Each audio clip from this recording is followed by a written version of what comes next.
Perkenalkan, nama saya Desti Novilis Liana dengan NPM 201063100543. Perkenalkan, nama saya Adira Agustina dengan NPM 201063105044.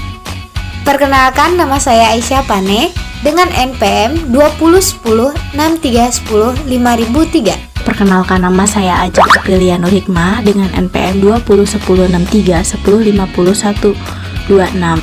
Perkenalkan, nama saya Anissa Kurnia Dewi dengan NPM 20106310500051.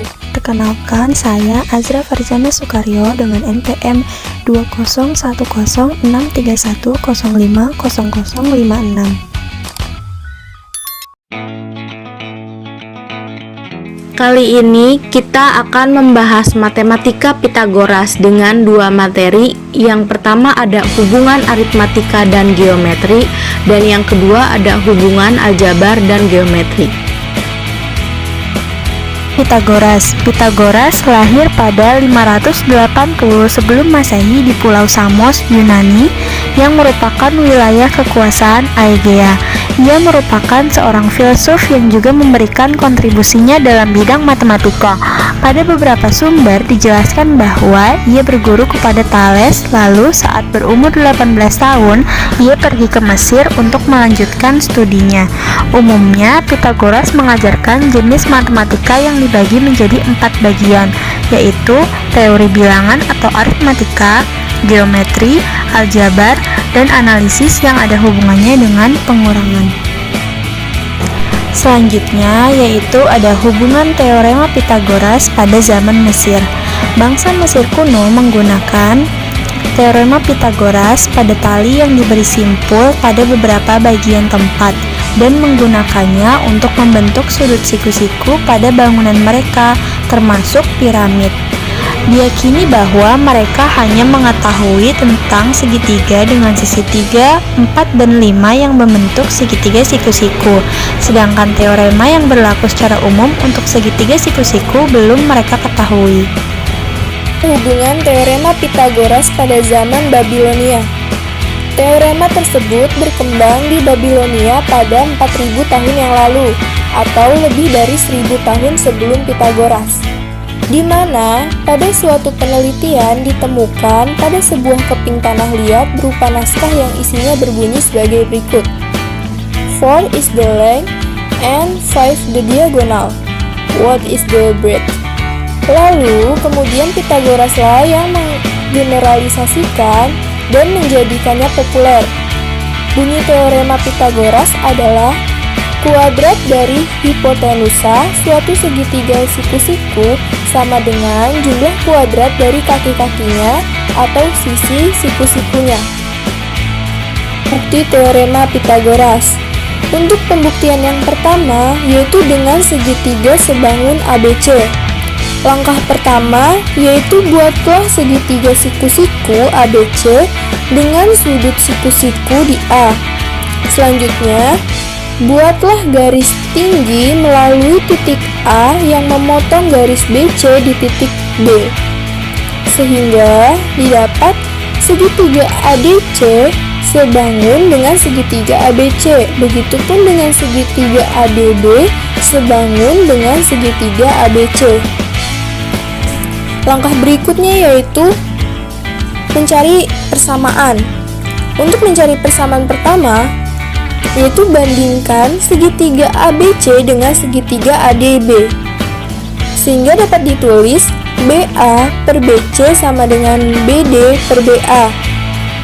Lalu dapat kita kali silang, sehingga menghasilkan BA kuadrat sama dengan BD dikali BC, dan didapat persamaan 1. Selanjutnya mencari persamaan 2, yaitu dengan bandingkan segitiga ABC dengan segitiga ADC. AC per BC sama dengan DC per AC, dan diperoleh AC kuadrat sama dengan BC dikali BC, dan didapat persamaan kedua. Setelah mendapat persamaan 1 dan 2, diperoleh BA kuadrat ditambah AC kuadrat sama dengan BD dikali BC ditambah BC dikali DC. Karena ada 2 BC, sehingga dapat kita tulis BC dalam kurung BD ditambah DC. Selanjutnya BC dikali BC, yaitu menghasilkan BC kuadrat, sehingga terbukti untuk BA kuadrat ditambah AC kuadrat sama dengan BC kuadrat. Pembuktian kedua oleh Presiden James Garfield. Pembuktian ini menggunakan bentuk trapesium, di mana trapesium tersebut terdiri dari 3 buah segitiga siku-siku, sehingga luas trapesium sama dengan luas bangun penyusunnya. Setengah A plus B dikali A plus B sama dengan setengah AB ditambah setengah AB ditambah setengah C kuadrat. Selanjutnya setengah A kuadrat ditambah 2AB ditambah B kuadrat sama dengan setengah AB ditambah setengah AB ditambah setengah C kuadrat, sehingga menjadi A kuadrat ditambah 2AB ditambah B kuadrat sama dengan AB ditambah AB ditambah C kuadrat, menjadi A kuadrat ditambah 2AB ditambah B kuadrat sama dengan 2AB plus C kuadrat. Dicoret-coret yang 2AB menjadi A kuadrat ditambah B kuadrat sama dengan C kuadrat. Jadi terbukti bahwa A kuadrat plus B kuadrat sama dengan C kuadrat. Pembuktian terakhir oleh astronom India Bagaskara 1114 sampai 1185. Pembuktian ini menggunakan 4 segitiga siku-siku yang sama. Segitiga siku-siku disusun dengan sisi C atau hipotenusa diletakkan di luar, sehingga luas segitiga adalah C kuadrat. Contoh gambar di samping, luas segitiga sama dengan setengah alas kali tinggi atau setengah AB. Luas segitiga kecil sama dengan B min A dikuadratkan. Maka luas persegi yang besar yaitu C kuadrat sama dengan 4 kali A setengah AB ditambah B min A dikuadratkan C, sehingga C kuadrat menjadi 2AB ditambah B kuadrat ditambah A kuadrat dikurangi 2AB, sehingga C kuadrat sama dengan B kuadrat plus A kuadrat. Jadi terbukti bahwa A kuadrat ditambah B kuadrat sama dengan C kuadrat. Hubungan aritmatika dan geometri. Yang pertama, aritmatika. Cabang matematika mengenai sifat-sifat perhitungan, disebut juga teori bilangan. Operasi dasarnya dapat berupa penjumlahan, pengurangan, perkalian, dan pembagian. Yang kedua ada geometri. Cabang matematika yang berkaitan dengan bentuk ukuran, posisi relatif, gambar, dan sifat ruang. Bentuk geometri dapat digambarkan dalam bangun datar dan bangun ruang. Contoh soal berkaitan dengan aritmatika dan geometri. Perhatikan gambar berikut. 3 dikali 2 sama dengan 6. Pada bentuk di atas, bentuk perkalian dapat diubah menjadi penjumlahan, yaitu 3 dikali 2 sama dengan 3 ditambah 3 sama dengan 6. Perhatikan bangun berikut. Pada gambar berikut merupakan persegi panjang dengan panjang 5 cm dan lebarnya 2 cm. Diketahui luas persegi panjang ini dengan rumus L sama dengan P kali L, sehingga luasnya sama dengan 5 dikali 2 sama dengan 10 cm kuadrat. Materi selanjutnya, hubungan aljabar dan geometri. Aljabar dimulai dengan perhitungan yang sama dengan aritmatika, dengan huruf digunakan untuk mewakili angka tertentu. Terdapat unsur-unsur seperti variabel, koefisien, dan konstanta. Misalkan dalam persamaan kuadrat, AX kuadrat plus BX plus C sama dengan 0. Dengan A, B, C bisa menjadi bilangan apapun kecuali bahwa A tidak dapat bernilai 0. Dan rumus kuadrat dapat digunakan dengan cepat dan mudah. Menemukan nilai-nilai dari kuantitas X yang tidak diketahui dan memenuhi persamaan, dan kemudian menemukan semua solusi dari persamaan tersebut. Contoh 1, berapakah hasil pemfaktoran dari bilangan berikut ini? 16x kuadrat min 9y kuadrat.